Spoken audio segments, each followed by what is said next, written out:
ጊዜም የሚያከብረን እድል የሚሰጠን የሚራራልን ጌታ ነው። ክብር ይሁንለት። ሃሌሉያ። አንድም ቀን በራሳችን ተሽለን ቆመን አናውቅም። ችሎልን ግን እንቆማለን። ጌታ ይባረክ። ሁሌም እንዳንረሳው እንዳንለምደው ሁሉ ጊዜም በድካማችን ሁሉ የሚራራልን ጌታ ታላቁ ሊቀ ካህን ኢየሱስ አለልን። አሜን። ምናልባት እዚህ ጉባኤ በተለያየ ምክንያት በራሳችሁ የተፍገመገማችሁ የታገላችሁ በራሳችሁ ተስፋ ቆርጣችሁ ያላችሁ ሰዎች ትኖሩ እንደሆነ አላውቅም። እዚህ ጉባኤ ውስጥ ተስፋ አለ። የሚራራልን ኢየሱስ አለ። እንደገና መነሳት አለ። እንደገና መቆም አለ። እንደገና መቀጠል አለ። እንደገና መሻገር አለ። ጌታ ይባረክ። ዛሬ ደግሞ ክቡር ቃሉን ይልክልናል። የእግዚአብሔር ቃል ሕያው የሚሰራም ስለሆነ ሕይወታችንን የእግዚአብሔር ቃል ይሰራል። እኔ እንደናንተው አንድ በጣም ታናሽ ብላቴና ወንድማችሁ ነው ያለሁት፣ ግን የሚነገረው ግን የሕያው የእግዚአብሔር ቃል ያቆመናል። አንድ የሕይወቴን ትግል ነው ዛሬ ላካፍላችሁ የመጣሁት። አብረን እንድንታገል የራሴ ነው ትግል እና ለዛ ትግል ደግሞ እግዚአብሔር መፍትሄ ነው ብሎ ለኔ የሚያስተማረኝን ነገር ለማካፈል ነው የመጣሁት በመካከላችሁ። እንደኔ ተሆኑ እንደሆነ አላቅም። እኔም መሆነውን ነገር ልንገራችሁ።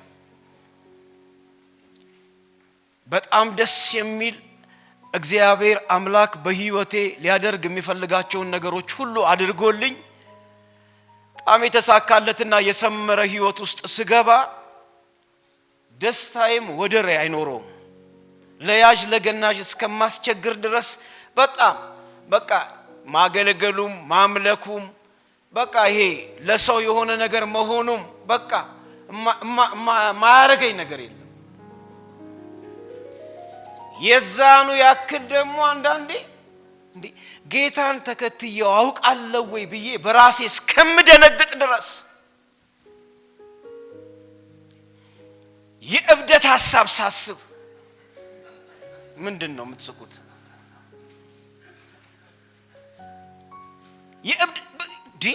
በአጠገቤ የእግዚአብሔር መልካምነት አልፎ እስከማያቅ እስኪመስለኝ ድረስ ምናገረው ነገር ሁሉ ስዘላብድ ራሱ ያ ሁሉ እግዚአብሔር ከኔ ጋር ነው ያድናል ያሻግራል ብዬ የፎከርኩት ፉከራ የት እንደገባ እስከማላቅ ድረስ ህይወቴ ሲወናበድ ደሞ አገኘዋለሁ። ለእግዚአብሔር መቀደሴ ለእግዚአብሔር መገዛቴ ለእግዚአብሔር እውነት ለመኖር መጨከኔ ሁሉ ትንን ብሎ ጠፍቶ እንደ ባለፈው ነግሬያችሁ እንደሆነ አላቅም እንደ ተቀቀለ ፓስታ ሲሆን ራሱ አገኘዋለሁ። የተቀቀለ ፓስታ ታውቃላችሁ? በኢየሱስ ስም ቆም ብትሉት ራሱ አይቆምም። እንዲህ ብታረጉት እንዲህ ያለ መውደቁ የተረጋገጠ ነው። እና እንደዛውን አለውና ታዲያ ዋስትናዬ ምንድነው ላል እንዴ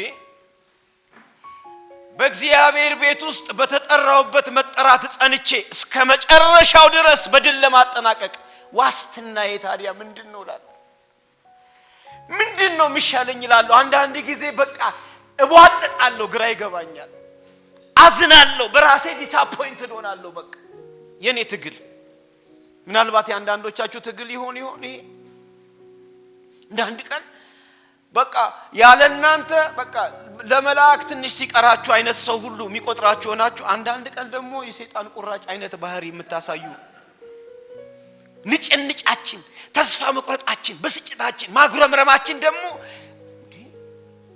ምንድነው ዋስትናችን ታዲያ? ቀጥ ብሎ ለመቀጠል ምንድነው ዋስትናችን?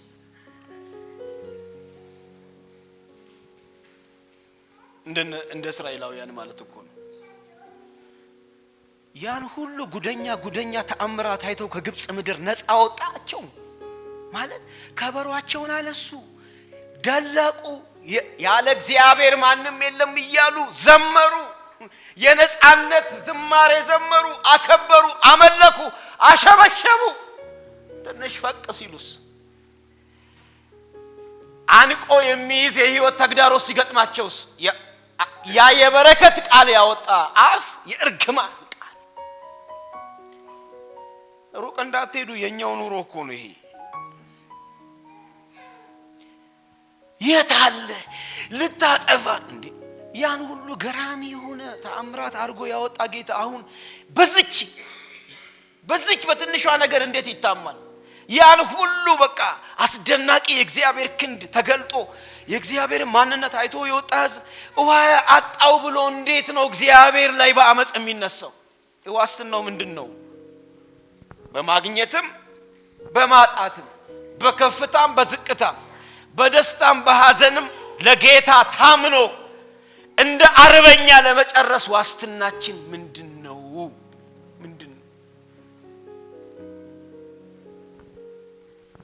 እኛም ስናባብላችሁ አንኖርም። የኛ ባማበልም የትም ማያደርሳችሁም። እስቲ አሜን በሉ። ይሄው እዚህ እየዘመርን እየጸለይን በማኒቦ ምንድነው የሚባለው? ማኒቤላ ነው ማኒቤሎ አርክ ስንወጣ የምንፋጠጣቸው የህይወት ትግሎች ሲያገኙን ደግሞ ዋስትናው ምንድነው? ዘውቅ ለመቆም ዛሬ ይሄ ዋስትና እኔ እንደዚህ ብየዋለሁ፣ ራሱን እግዚአብሔርን ማወቅ። እስቲ አሜን። ራሱን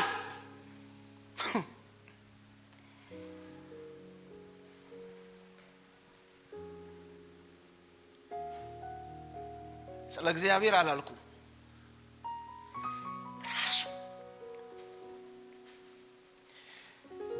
ሆነልንም አልሆነልንም፣ ተሳካልንም አልተሳካልንም፣ በጣም ድሪም ያደረግናቸውን ነገሮች አገኘንም አላገኘንም፣ ያዋጣል ብለን እሱ የነገረንን ነገር ይዘን ክችች ብለን እስከ መጨረሻው ለመጨረስ ራሱን ማወቅ፣ ፐርሰናል በሆነ ጥብቅ በሆነ ግንኙነት እግዚአብሔርን ማወቅ እሱ ዋስትና ነው። ለዚህ ነው ጳውሎስ ለኤፌሶን ምእመናን ሲነግራቸው እንደዚህ ያለ ምዕራፍ 1 ቁጥር 15 ላይ በክርስቶስ ስላላችሁ እምነት እሺ ለቅዱሳንም ስላላችሁ ፍቅር ሰምቼ እጅግ ምን ብሎኛል? ደስ ብሎኛል። እግዚአብሔርን ነው ማመሰግነው። አቤት ምን አይነት ቆንጆ ነገር ነው። ክርስቶስን በደንብ ጥንቅቅ አድርገው ያምናሉ።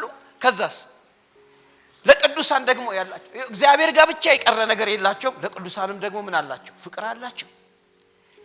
ግን ክርስትና እዛ ጋር የሚቆም ነገር ስላልሆነ ስለናንተ ምን ማለትን አላቆምኩም ይላል። መጸለይን ማሳሰብን ምን አላቆምኩም። የክብር አባት የሆነውን እግዚአብሔርን እርሱንም ምን በማድረግ እስቲ በማወቅ በሉ።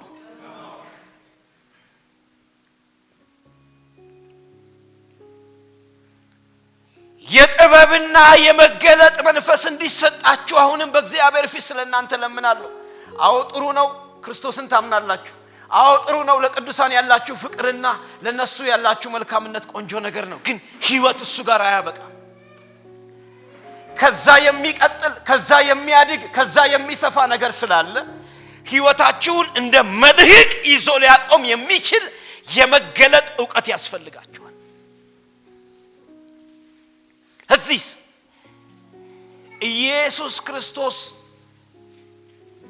በኢየሱስ ክርስቶስ በኩል እግዚአብሔር በሚሰጣችሁ የጥበብና የመገለጥ መንፈስ እግዚአብሔርን አውቃችሁ የመጥራቱ ተስፋ ምን እንደሆነ፣ በቅዱሳንም ዘንድ ያለው የርስት ክብር ባለጠግነት ምን እንደሆነ፣ ደግሞ በሚደክመን በምንዝል ጊዜ ሊያበረታን የሚችል የኃይሉ ታላቅነት ምን እንዲሆን ታውቁ ዘንድ ጸልያለሁ። ዋስትናው እሱ ነው።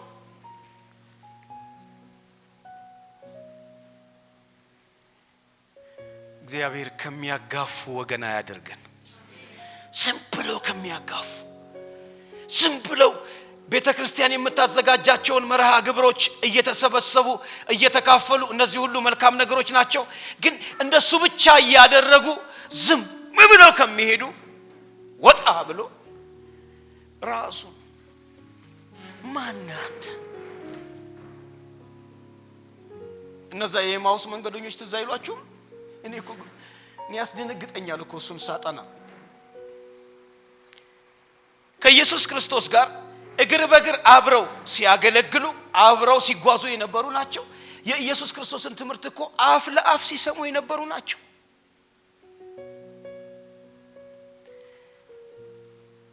ተአምራቱን ያዩ ናቸው።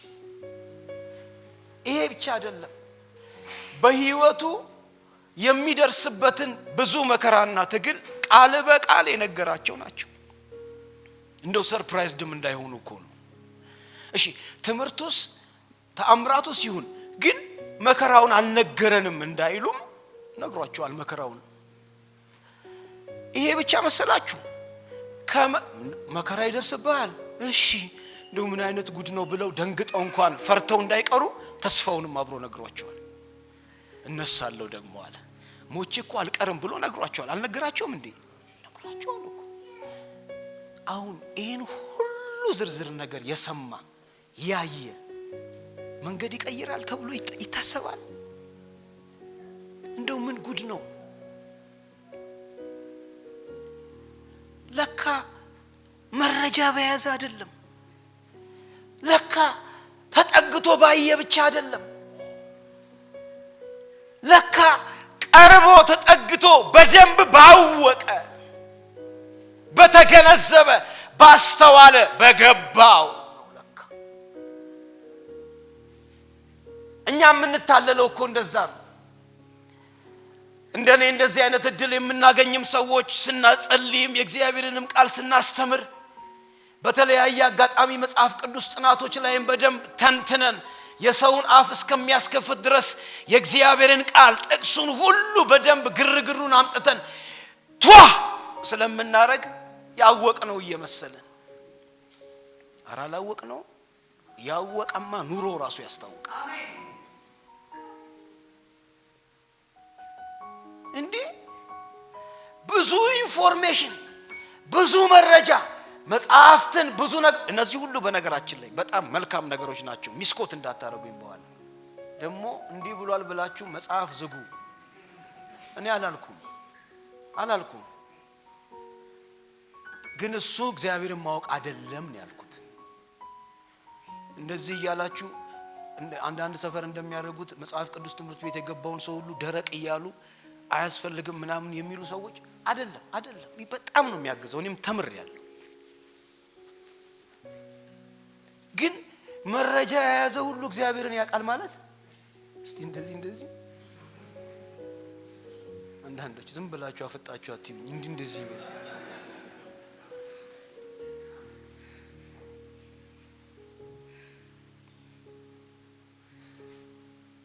እንዴ ልባችን እስከሚጠፋ ድረስ በአገልግሎት መጠበዳችን እግዚአብሔርን ለማወቃችን ዋስትና ነው እንዴ?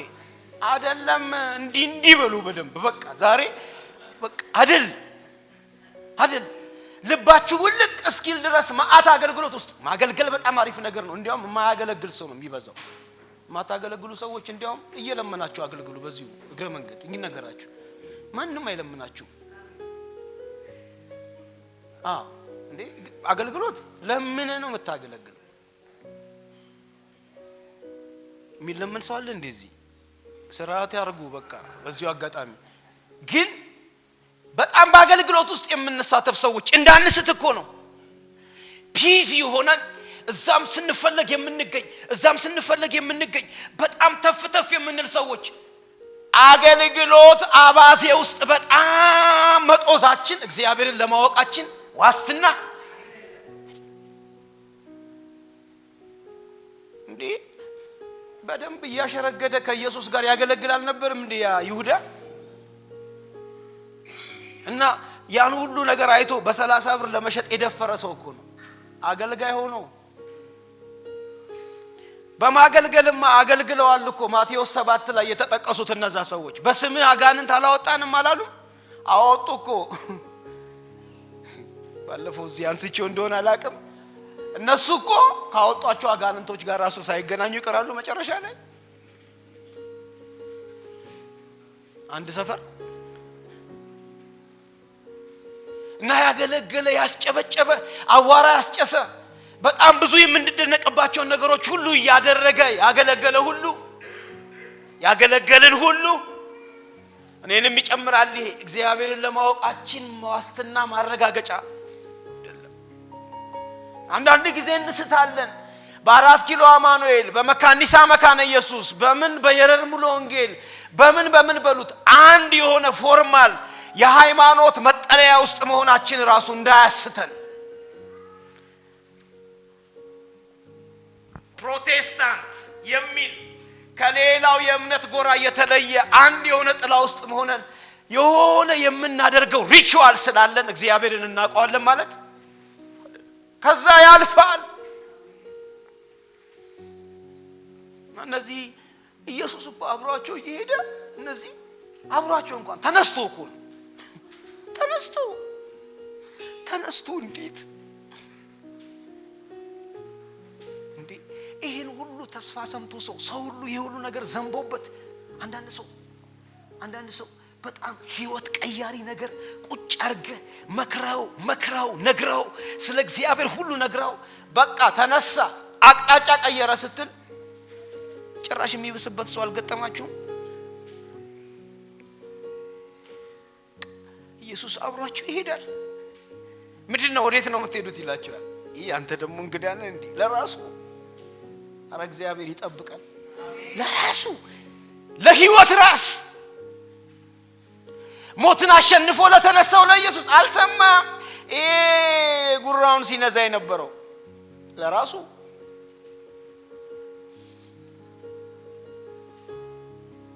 ደመ ከልቦ ነው ቀረኩ የተነሳውን ደመ ከልቦ ነው ቀረ አላወቅ ያን ሁሉ መንገድ ተጉዞ ገብቶ እኮ እንጀራ ቆርሶ ሲሰጣቸው እኮ ነው ያወቁት። ከዛ አቅጣጫ የቀየሩት።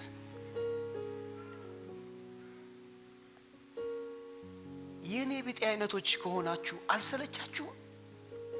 ይሄ ወጥነት የጎደለው ህይወት የሆነ ነገር እስኪገጥመው ብቻ ጀግና የሚመስል የሆነች ግን የህይወትን መሰጠት ኮሚትመንት የሚጠይቅ ዋጋ የሚያስከፍል የሆነች ነገር ብቅ ስትል ግን ታጥፎ የሚልፈሰፈስ ገና ለገና ያልጠበቁትን አንድ ነገር ሰው ተናገረኝ ብሎ የታመቀውን ነገር አውጥቶ ሁሉ ዘርግፎ መንፈስ ቅዱስን የሚያሳዝን ህይወት እስከሆነ ጊዜ ብቻ ቅዱስ መስሎ በኋላ ላይ ግን የስነ ምግባር አዘቅት ውስጥ የሚገባ ህይወት አልሰለቻችሁ? አግሬሲቭ የሆነ የጀግና የክርስቲያን ህይወት አልናፈቃችሁ? አግሬሲቭ የሆነ የሚገፋ ግፈኞች ምን ይሏታል ይላል ይናጠቋታል። እነዚህ ሪቤሊየስ የሆኑ ማለት ይሄ በጣም በመጥፎ እንትን አይደለም። በቃ ይሄ አንቀበልም ይሄንን ሁኔታ ያሉ ናቸው እኮ የእግዚአብሔርን መንግስት የሚናጠቁ የሚወስዱ። ዝም ብሎ ቀለል ነገር እያረጉ የሚኖሩማ እንደሱ አይደለም እኮ ክርስትና።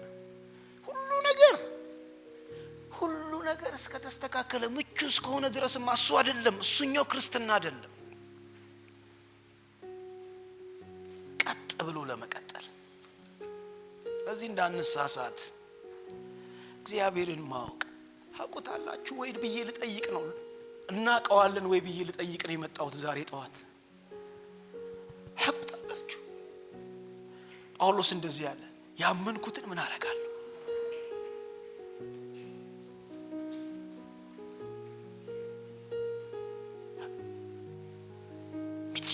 ማን ነው ሊለየኝ የሚችላል? ማን ነው? ረሃብ ነው? መከራ ነው? ሞት ነው? ከዚህ ከኢየሱስ ክርስቶስ ፍቅር ሊለየኝ እንደማይችል ምን ብያለሁ?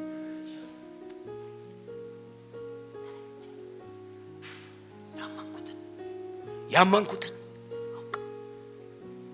አውቃላችሁ። ዛሬ ይኸው በጣም በታላቅ አክብሮትና ፍቅር ነው የምለምናችሁ። ቄስ ትምህርት ቤት ተምራችሁ ታውቁ እንደሆነ እንደኔ ስንደዶ ይዛችሁ መልእክት ምን ብላችሁ የምታውቁ ሰዎች ካላችሁ ከዛ መከለስ ካለብን እንከልሳለን። አሜን። ካላወቅነው ዝም ብለን ግርግር እንዳንፈጥር ግድ ይላችሁ። በቃ ላቅ እፈልጋለሁ ከሃሁ ከኬጂ ጀምራለሁ ከተባለ ጀምረን ብንድን አይሻልም? ብንተርፍ አይሻልም? መከለስ ካለብን በቃ ምን ይሰራልናል እንዴ? ይሄ ግብዝነቱ ምን ይሰራልናል? ያወቀን መስሎ መታየት መጥቶ ነቀነቀስ ያረገን ታቋለ የሚል ነገር ሲመጣ ማወቃችንን በደንብ የሚያረጋግጥ ማንነት ይዞ መገኘት ነው እንጂ ባለፈው ነግሬያችሁ ይወለ ስለነዛ ስለነ እንትና ይሄ ብቻቸውን መቆም የማይፈሩ ብዬ አላስተማርኩም እዚህ በቃ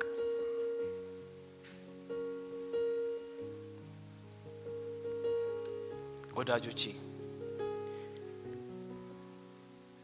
ከእግዚአብሔር ዘላለማዊ ፕሮግራምና አጀንዳ ጋር በጣም የተያያዘ ነገር ነው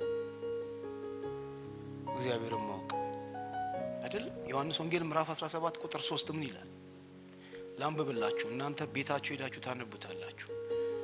ምን ይላል? በጣም የሚታወቅ የእግዚአብሔር ቃል ዮሐንስ ወንጌል እግዚአብሔር ከዚህ ውጪ ፍጥረቱንም ሲፈጥር እኛንም ሲፈጥረን እኛንም ሲጠራን ከዚህ ውጪ ሌላ ዓላማ የለውም። እሱን ምን እንድናረግ እንድናውቅ እሱን እንድናውቅ እውነተኛ አምላክ ብቻ የሆንህ አንተን የላከውንም ኢየሱስ ክርስቶስን ያውቁ ዘንድ ይህች የዘላለም ሕይወት ናት።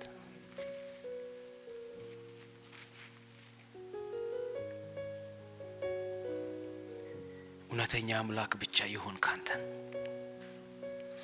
የላከውንም ኢየሱስ ክርስቶስን ያውቁ ዘንድ ዛሬ እግዚአብሔር አይኖቻችንን ይክፈትልን። አሜን። አትፈልጉ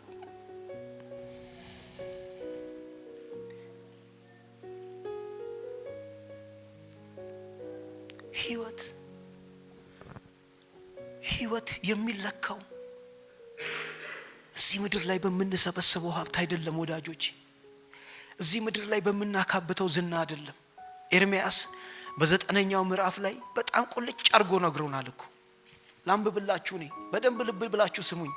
ምናልባት በጣም ሌላ ቦታ አስፓየር ያረጋችሁ ያላችሁ ሰዎች ካላችሁ ቁም ነገሩ ያለበትን ቦታ ልነግራችሁ ፈልጌ ነው። ምን አለ? ምዕራፍ 9 ቁጥር 23 ላይ እግዚአብሔር እንዲህ ይላል። ማን እንደዚህ ይላል? እግዚአብሔር እንደዚህ ይላል፣ ጠቢብ በጥበቡ አይመካ፣ ኃያልም በኃይሉ አይመካ፣ ባለጠጋም በብልጥግናው አይመካ። ነገር ግን የሚመካው ምሕረትንና ፍርድን ጽድቅንም በምድር ላይ የማደርግ እኔ እግዚአብሔር መሆኔን በማወቁና በማስተዋሉ ይመካ። ደስ የሚያሰኙኝ እነዚህ ናቸውና ይላል። እግዚአብሔር የሚያስደስተኝ ይሄ ነው አለ።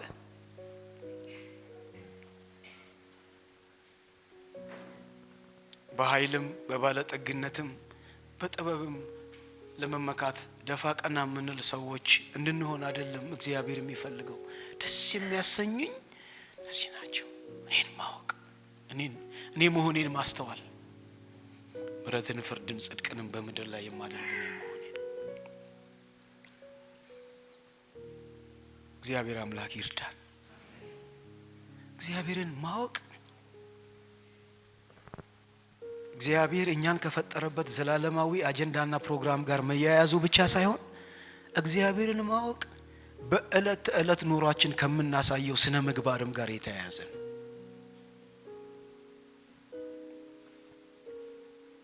ትዝ ይላችኋል ያ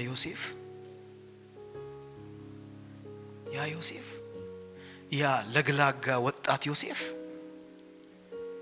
በዛ በጣም አፍላ በሆነ እድሜው ወንድሞቹ በጣም ከፍተውበት ጉድጓድ ውስጥ ጥለውት እዛው እንዲያበቃለት ፈልገው እግዚአብሔር በኋላ ራራለት በሱ ላይ ካለው ፕሮግራም የተነሳና ከጉድጓድ እንዲወጣ ሆነ። የጉድጓድ ህይወቱ አብቅቶ ጶጢፋራ ቤት ገብቶ እግዚአብሔር አለመለመው፣ አከበረው። በቃ እግዚአብሔር ጎበኘኝ አሳረፈኝ ብሎ የሚነካውን ሁሉ እግዚአብሔር እየባረከለት አብሮት እየተጓዘ እግዚአብሔር አከበረው። ተደላደልኩ ብሎ ተቀምጦ ሳለ ደግሞ ሌላ ፈተና አይደለም ያቺ የጶጢፋራ ሚስት መጣች። አስቡት፣ ከወንድሞቹ ጥላቻ ሸሽቶ ከጉድጓድ ወጥቶ በዚያ ባለስልጣን ቤት ገብቶ ደግሞ እግዚአብሔር እሱንም ለበረከት አርጎት ተደላድሎ ተቀምጦ እያለ እናንተኛ የሚል ግብዣ ቀረበለት። በነገራችን ላይ ይህንን የማወራው የተፈጸመ የሕያው የእግዚአብሔር ቃል ነው። አንዳንዴ በጣም ደጋግሞ ስንሰማው እንደ ፊክሽን እንዳይሆንብን ብዬ ነው ለማስታወስ። እናንተኛ በጣም አፍላ ወጣትነት በብዙ ርቀት ውስጥ ያለ የተደላደለ ህይወት፣ ሌላ የመከራ ህይወት የማይፈልግ በቃ ይበቃኛል እስካሁን የመጣሁት ብሎ ያለ ደግሞ በጣም አስደንጋጭ የሆነ ግብዣ ነው የቀረበለት ያቀዋል ብዬ ልናገር ነበር፣ ግን ብዙ ሰው የቀረበለት አይመስለኝም። እዚህ ከባድ ግብዣ በእድሜው ከኑሮው መደላደል ጋር ተያይዞ አደጋ ሊያመጣበት የሚችል ግብዣ እምቢ አለ። ዮሴፍ እምቢ አለ። በወኔ እንዳይመስላችሁ እዛ ጋር ወኔ የሚባል ነገር ቦታ የለው።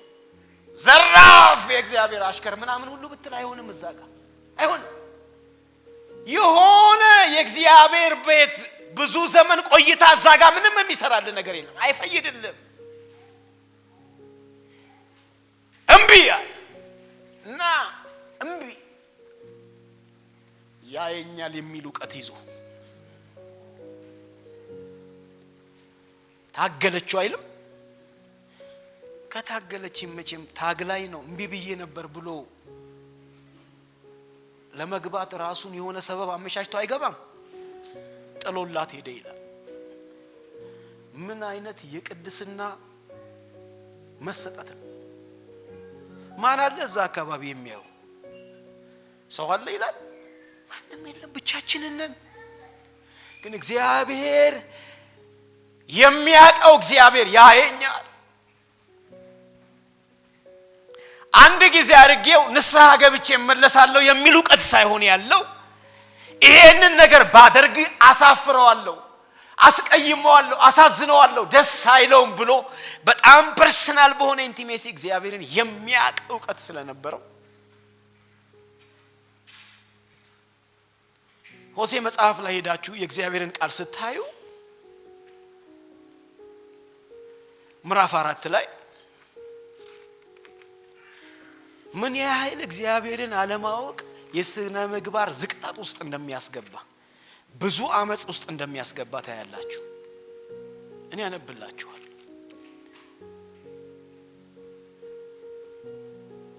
እናንተ የእስራኤል ልጆች ሆይ እውነትና ምህረት እግዚአብሔርን ማወቅ በምድር ስለሌለ እግዚአብሔር በምድሩ ላይ ከሚኖሩ ጋር ክርክር አለውና የእግዚአብሔርን ቃል ስሙ። እርግማንና ሐሰት፣ ግዳይና ስርቆት፣ ምንዝርና ሞተዋል፣ ደምም ወደ ደም ደርሷል። ስለዚህ ምድሪቱ ታለቅሳለች፣ በእርሷ የሚቀመጡ ሁሉ ከምድር አራዊትና ከሰማይ ወፎች ጋር ይደክማሉ፣ የባህሩም ማሶች ያልቃሉ። ነገር ግን ሕዝብን ከካህን ጋር እንደሚከራከሩ ናቸውና በቀንም ትሰናከላለህ፣ ነብዩም ካንተ ጋር በሌሊት ይሰናከላል። እናትህንም አጠፋታለሁ። ሕዝቤ ዕውቀት ከማጣቱ የተነሳ ጠፍቷል፣ አንተም ዕውቀትን ጠልተሃልና ይላል። መጀመሪያ ሲነሳ እውነትና ምሕረት እግዚአብሔርን ማወቅ በምድር ስለሌለ ቅድም የዘረዘርናቸው ሁሉ ግፎች፣ ጭካኔዎች፣ ምንዝርናዎች፣ እርኩሰቶች ሁሉ ምድሪቱን እንደሞላ የእግዚአብሔር ቃል ይናገራል። እግዚአብሔርን ማወቅ በቅድስና ከምንኖረው ኑሮ ጋር እግዚአብሔር የሚወደው አይነት ስነ ምግባር ከምንኖረው ኑሮ ጋር በጣም የተገናኘ ነገር ነው። እግዚአብሔርን ያወቅነው ልክ ስለምናከብረው፣ ያወቅነው ልክ ስለምንፈራው እግዚአብሔር ጸጋውን ያብዛል። እግዚአብሔርን ማወቅ ወዳጆቼ ሌላኛው ነገር ወደ ፍቅር ይመራል አይደል? ወንድሙን የሚጠላ ሰው እግዚአብሔርን እንደማያውቅ አንደኛ ዮሐንስ ምዕራፍ 4 ላይ ተጽፎና ያለን ቁጥር 7 እና 8 ላይ ሄዳችሁ የእግዚአብሔርን ቃል ስታዩ ወንድሙን የሚጠላ ሰው ወንድሙን የማይወድ ሰው እግዚአብሔርን ካለማወቁ ጋር ተያይዞ ነው የእግዚአብሔር ቃል የሚናገር። እዚህ የፍቅር ህይወት ወንድሞችን ሁሉ የሚቀበልና የሚወድ ህይወት ራሱ እግዚአብሔርን ከማወቅ ጋር የተገናኘ ነገር ነው። ወዳጆቼ ያጠቃለልኩ ልምጣ። 9/11 የሚባል አሜሪካን ሀገር የደረሰ ሁለት መንትያ ህንጻዎች ላይ ትልቅ ክፉ የሆነ አደጋ በአሜሪካን ሀገር የደረሰ ጊዜ ሁሉም ሰው ክው ብሎ በጣም ደንግጦ ወደ ቤተክርስቲያን ተመልሶ ነበር አሉ ብዙ ሰው። እና የአሜሪካን ሀገር ያሉ ቸርቾች በህዝብ ተጥለቅልቀው ነበር። ያ ድንጋጤ ሰውን ሁሉ እንደዛ አርጎት ስለነበር ማለት ነው። ብዙም አልቆየም ወደ ኖርማል ነገር ሰው ተመለሰ።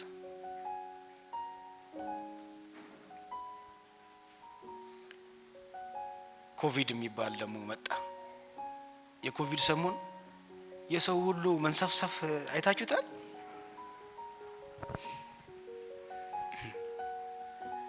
ግን ኮቪድ ሲሄድ አልተመለስንም። በደንብ ተከርብተን የተመለስነው። ምንም ወደ ድሮ ሩቅ አትሂዱ። አጠገባችሁ በጣም የምትወዱት ወይ እንትና ሞተ ልክ የሞቱ ሰሞን በተለይ ደግሞ ድኑን አግኝታችሁ ቀብር ላይ የተገኛችሁ ሰሞን ከሆነማ የዛ ሰሞን አቤት ኑሮ ለዚች ኑሮ ነው እንደዚህ መንገብገብ ስንሰጠም ያን ጊዜ የዛ ሰሞን እኛን አያርገን። ለሰው ደግሞን እኛን አያርገን። በቃ የሆነ ሰፍሳፉ ጸሎት አረ እንደው ወደ ፈጣሪ ምናምን ኖ ህይወት እንዴት እንደዚህ ይመራል? አይመራም። ከዛ ወደ ኖርማል አይደለም።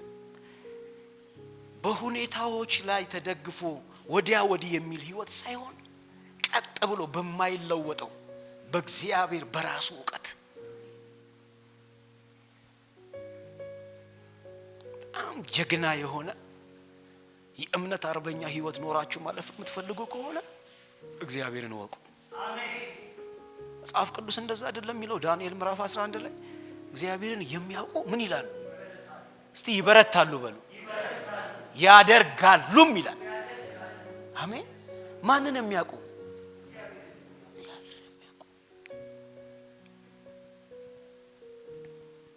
ያዕቆብ ክርክር አልነበረውም? ሙግት አልነበረውም? ተቀይም ያለው ምናምን አላለም እንዴ? ተውረገረገ እንጂ መቅደስ ገብቶ ተነካው። ምንድነው? የት ነው ያለው? እግዚአብሔርን ሊያማ ወዴት ነው ይሄ ሁሉ ሲደርስብን እያለ ብዙ የወደቀ ነገር ሲናገር ብልጭ አለለት አመጣና አሳየዋ ማንነቱን። ያ ሁሉ የኩርፊያ የማጉረምረም ንግግር ተቀይሮ ዕንባቆም ምዕራፍ 3 ምንም እንኳን በለስ ምን ባትል ወይ ታፈራለች እኮ በለስ ግን ባታፈራ ኢየሱስ ያድናል። አሜን። ምንም እንኳን በለስ እኮ ወሳኝ ነገር ነው ለህይወት። አንተ በወይንም ሐረግ ፍሬ ምን ባይገኝ ከብቶችም ጋጣ ውስጥ በጎችም በረት ውስጥ ባይገኙ እኔ ግን በእግዚአብሔር በራሱ ምን ይለኛል? ደስ ይለኛል። በመድኃኒቴ አምላክ ስታውቀው እኮ ነው ሐሴት አደርጋለሁ።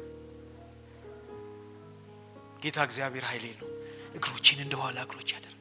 በቃ እግዚአብሔር ይመስገን ሲያቀው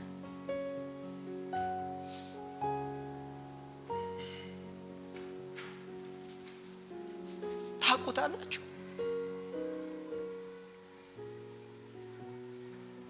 ባለፈው እኔ አንስቼዋለሁ ብደግመውም ክፋት የለውም።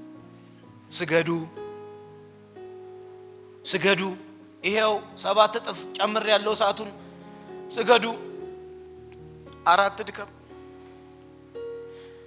ከዚህ እኮ ያድነናል።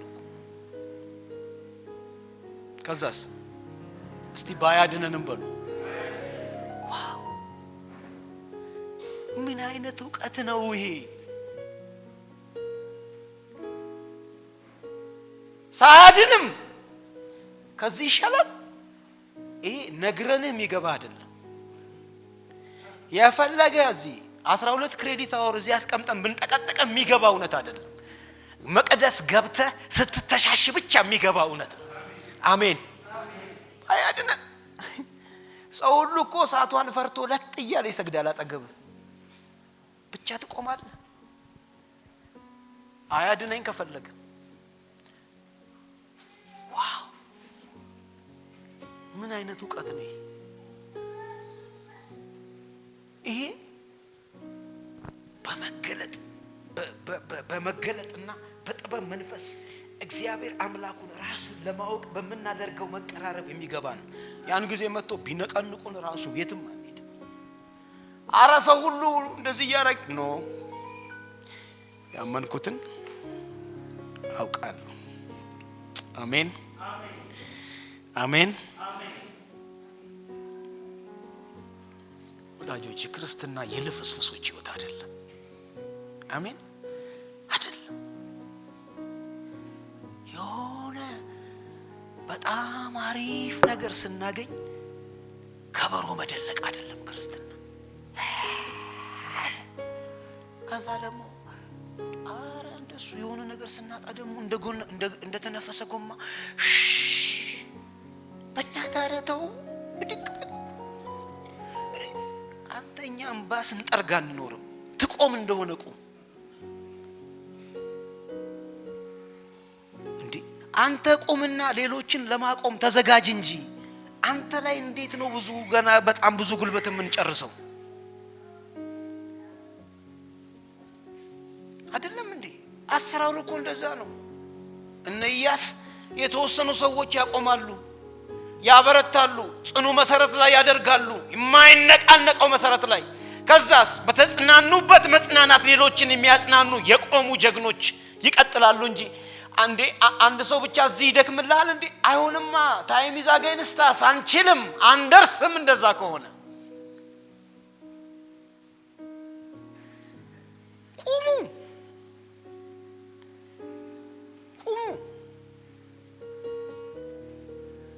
ጥንካሬንና መደላደልን የሚያመጣ እዚህ የኛን ስሜት አሸር የሚያደርግ የሚኮረኩር ነገር አይደለም። በግላችን ቆመን እሱን ስናቅ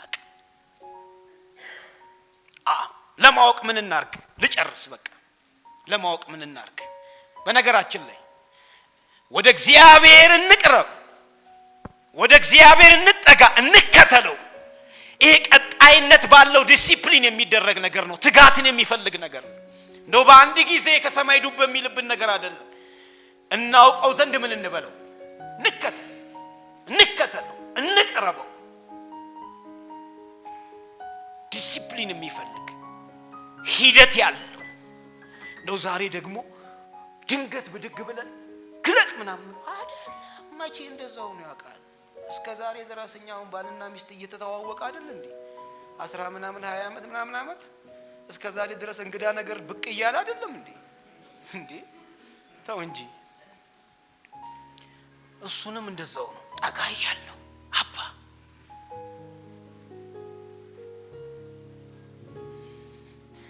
በዚህ ዲሲፕሊን ውስጥ በዚህ ትጋት ውስጥ የምናረጋቸው በጣም ኢሌመንተሪ የሚመስሉ ወሳኝ ነገሮች የምናገረው፣ አንደኛ ጥልቅ ወደ ሆነ የእግዚአብሔር ቃል ጥናት ውስጥ እንግባ። ጥልቅ ወደ ሆነ ይሄ ዝም ብሎ የኔ ልጅ በቀደም ዕለት አንድ ቸርች ሄድን። የሆነ የእግዚአብሔር ቃል በትን ተደርጎ ቁጭ ብለን እንማራለን። አንተ አለኝ ልጄ እኮ አንብቤውማ ቃል መሰለኝም ይሄንን ክፍል አለኝ። አንብቤውማ ቃል መሰለኝም እንዴ ዘንብዬ ነበር ሸከሽከው ነበር አላለኝም። እውነትን ነው ባከ እኔም እንዳንተው ነኝ አልኩት። አሁን ግን I think intentional መሆን አለብን ለማወቅ ማን አንተ ማን እንዴ ዛሬ አንድ 5 ምዕራፍ አነበብኩ ብሎ ስለ ልቦናዊ እርካታ ለማግኘት እምሽክ ማድረግ ተው እሱ አይታወቅ። ቁጭ በል ዛሬ በቃ ማስታወሻ ደብተር በደንብ ይገዛ። በቃ ይገዛ። ቁጭ እበላለሁ ይሄን እግዚአብሔርን እበላዋለሁ እዚህ ውስጥ ሕግ ለግሬ መብራት ለመንገዴንም ብርሃን ነው አላለም አለኮ። ይሄው ቃል ውስጥ አለ እግዚአብሔር። አንዳንዶቻችንን እኮ ከአንዳንድ የህይወት እንቆቅልሽና እንግልቶቻችን ሊያተርፈን ፈልጎ የሚያተርፍበትን ቃል እኮ ውስጣችን መጥቶ ሲፈልግ እኮ አጣኩ። አስታውሶ ገልጦ ይሄው በዚህ ነው የምትቆመው። እግዚአብሔር አንዳንድ ሰው እግዚአብሔር አንተ ተናገረኝ ቃሉን ላከልኝ ሲል እኮ ያላነበበውን ይላከለት መሰለን። ከየት መጥቶ ድቡ ይበልል ብላ ቁጭ በል እንዴ እንንገራችሁ እንጂ በደም እንንገራችሁ እንጂ የምን ማባበል ነው? አለበለዚያ ያው በቃ እንግልቱ ይቀጥላል ማለት ነው። መትረፍ ካስፈለገ ግን ዝጋው። ምንድነው ይሄ ሶሻል ሚዲያው? ዝጋ። ምን ህይወት አገኘበት? ጦዝን እንጂ ቆሻሻ ፍራሽ የሆነ ነገር ሁሉ ሰበሰብንና ህይወታችን ቆሸሸበት እንጂ አንድ ጥሩ ነገር ወጥቶበት ያውቃል? ዝጉ። ወደ እግዚአብሔር ቃል ዲሲፕሊን ይፈልጋል። አዎ ማዛጋት እንቅልፍ ምናምን የሚባሉ ነገሮች ግር ብለው የሚመጡት ይሄ ሲከፈት ነው። ቀጥል ጨክን ቀጥል ይሄንን ብላ።